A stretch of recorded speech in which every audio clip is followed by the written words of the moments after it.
I absolutely don't think that the creators of something that portrays a gay person, a piece of art or whatever, need be gay. I think that's ridiculous. I don't think that producers of a show about a white person need to be white. I think in that context, sexuality is similar to race in its irrelevance.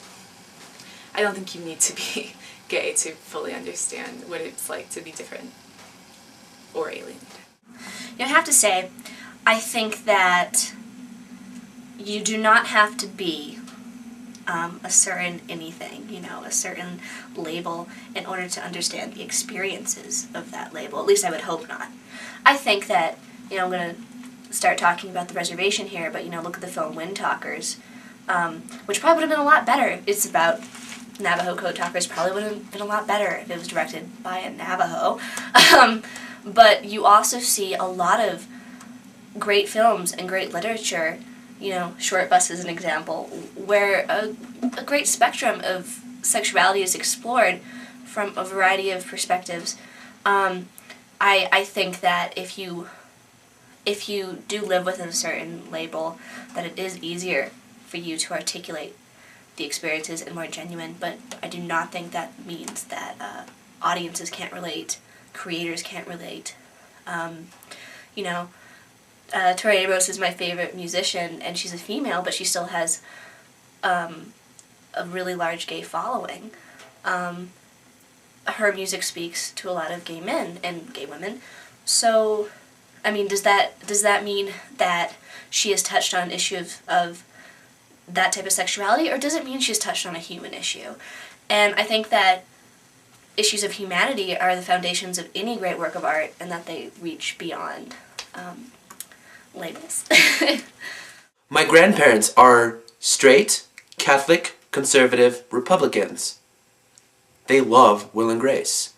Granted, they look down on Jack, as, oh, isn't he cute? And they use the word cute like gay men use it, which is ironic. But he's not a real person to them.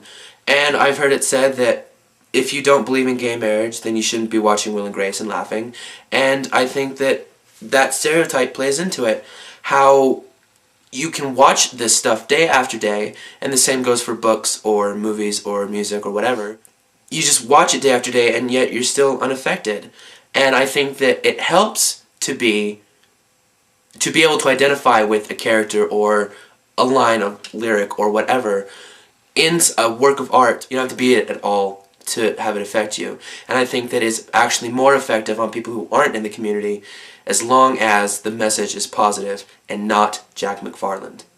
I think a lot of times when you have a gay character in a sitcom or a movie or something like that, it can springboard into being, oh, it's a movie about gay people, or that's that gay television show or whatever. The same thing happens for like Tyler Perry movies. So, you know, they're black actors in it, so it's a black movie.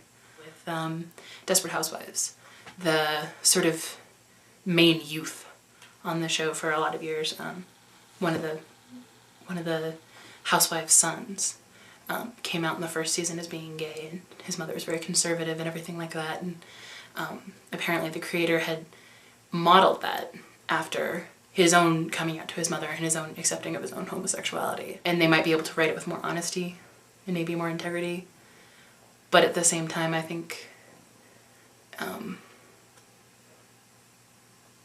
it's not necessarily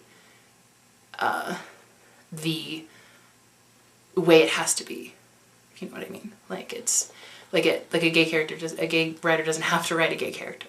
They can write a straight character, they can write a disabled character, they can write a feminist character or something, anything like that. And the same I think goes for straight authors or straight creators or disabled creators or anything like that. I think you can write what you know and create what you know, or you can create what you think you could try to experience. I'm going to answer that one really simply. No. If you reverse that question, if a book or movie or television show has straight characters, does that mean that the writer or creator is straight? And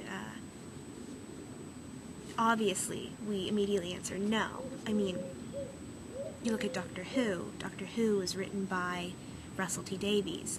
Russell T Davies was also the creator of Queer as Folk, the British version.